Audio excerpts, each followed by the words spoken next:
చెప్తున్నా. ఆ కథ పేరు నిదానమే ప్రధానం. ఈరోజు ఆ కథ పేరు నిదానమే ప్రధానం. విద్యారణ్యపురంలో శంకరభట్టు అనే వ్యాపారి ఉండేవాడు. శంకరభట్టు ఇతర పల్లె ప్రాంతాలలో నుంచి పండ్లు, కూరగాయలు, పూలు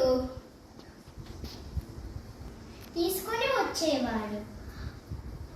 అవి విద్యారణ్యపురంలో అమ్మేవాడు. ఒకసారి శంకరభట్టు సీతాపురం అనే గ్రామంలోకి వెళ్ళాడు. కొబ్బరికాయలు చౌకగా దొరుకుతాయని వెళ్ళాడు శంకరభట్టు. అక్కడ చాలా కొబ్బరికాయలు కొన్నాడు.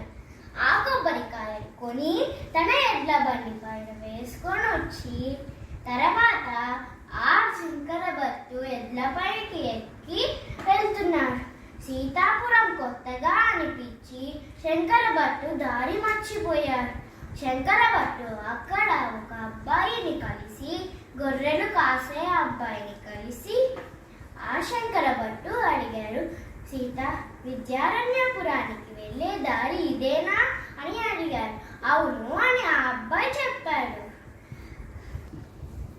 విద్యారణ్యపురానికి ఎంత సమయం పట్టొచ్చు అని అడిగితే, వేగంగా వెళితే 2 గంటలు పట్టవచ్చు, నిదానంగా వెళితే 1 గంట పట్టవచ్చు అని ఆ గొర్రెల కాపరి శంకరభట్టుకి చెప్పాడు.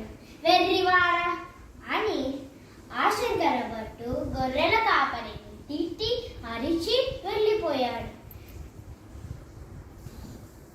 దారిలో ఒక రాయి అడ్డం వచ్చి బండి చక్రం ఒరిగి బండిలోని కొబ్బరికాయలన్నీ కింద పడిపోయాయి.